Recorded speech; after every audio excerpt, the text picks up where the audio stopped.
សួស្តីអ្នកនរគ្នាថ្ងៃនេះខ្ញុំមានវីដេអូមួយបង្ហាញអំពីរបៀបធ្វើឲ្យវីដេអូរបស់ TikTok របស់យើងណាមានការ share ច្រើនឬក៏មានរបៀបអាប៊ូតុងដែលមាន favorite ណាអ្នកនរគ្នា favorite មិនឥឡូវខ្ញុំចូលទៅបង្ហាញថារបៀប share របៀប favorite វីដេអូដោយ save វីដេអូហ្នឹងរបៀបយ៉ាងម៉េចចឹងណាអូខេដំបូងចូលទៅកាន់ TikTok សិនមកណាក៏បាននឹងចូលទៅកាន់ website យើងណាអូខេបត់ space សិនយើងចូលមកកាន់ TikTok របស់យើងមកអូខេអញ្ចឹងយើងចុចកន្លែង profile នេះយើងចុចកន្លែង profile មកយើងចុចលើវីដេអូរបស់យើងណាមួយក៏បានដែរអញ្ចឹងខ្ញុំចុចលើវីដេអូជំនាញតែទៅអញ្ចឹងវីដេអូ save ហ្នឹងវីដេអូ share ហ្នឹងមិនអត់នេះអញ្ចឹងខ្ញុំបញ្យល់តិចណាមុននឹងការធ្វើតម្លើង share តម្លើង save ហ្នឹងអូខេអញ្ចឹងនេះអាកន្លែង save នេះអាប៊ូតុងពណ៌លឿងនេះអ្នកគ្នាអាហ្នឹងជាsave វីដេអូរបស់យើងមានន័យថាយើងអាច save ទុកមើលថ្ងៃក្រោយទៀតអញ្ចឹងណាហើយកន្លែង share នេះធ្វើឲ្យវីដេអូរបស់យើងមាន share ច្រើន share មិនអត់គ្នា share ឧទាហរណ៍នេះអាកន្លែង share នេះឃើញទេចែកម្លែកហ្នឹង 3k ចុចជាងហ្នឹងហ្នឹងអីអញ្ចឹងដំបូងពេលដែលគ្នាយើងណាចង់បានពពួកនេះ save ហើយនឹង share នឹងច្រើនអញ្ចឹងជាដំបូងគ្នាយើងចូលទៅកាន់ website តារា TikTok របស់យើងណាអូខេចូលទៅកាន់ shortcut នេះ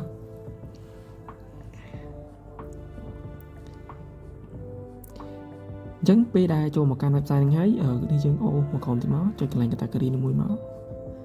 វីដេអូហ្នឹងស្តៀងតាវីដេអូដំឡើង like ដំឡើង view អីស្តៀងតែគ្នាទេគ្នាយើង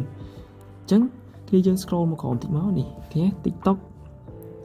share save ហើយនឹង PK ណាអញ្ចឹងចុចលើនឹងមួយមកអូខេហើយនេះជាតម្លៃរបស់សេវាកម្មនឹងឯងអញ្ចឹងគ្នាយើងហើមមកឥឡូវខ្ញុំយកតម្លៃមួយណាទេអូខេឥឡូវខ្ញុំយកអានេះចុះណាអូខេបន្តមកទៀតគ្នាយើងបែបប៊ូតុង home ទៅយក link វីដេអូនៅលើ TikTok ណាអូខេឥឡូវខ្ញុំយកវីដេអូជាមួយនេះដែរទៅគេ copy link ដែរ copy ស្តៀងនឹងវីដេអូដំឡើងអីដំឡើង view ដំឡើង like ដូចគ្នាណាគ្នាយើង copy មួយមក back ទៅវិញចូលទៅកាន់ website វិញ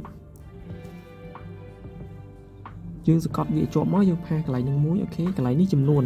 អញ្ចឹងចំនួនកន្លែងនេះគេដាក់10ដល់ប្រហែលអ្នកគ្នានេះ10ដល់ 1M ជាង10M អញ្ចឹងខ្ញុំយកតែ10ទេព្រោះអីវាជាវីដេអូឧទាហរណ៍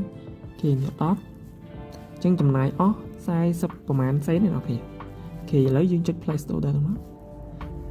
ប្រហែលកាក់ទេអ្នកគ្នាវាមិនដល់សេនទេអូខេអញ្ចឹងនេះចាំមិនបញ្ជាទិញវារួចរាល់ហើយអញ្ចឹងតម្លៃវាអត់ដល់1សេនទេអ្នកគ្នាយើងអញ្ចឹងវាតម្លៃថោកមែនតើណាអូ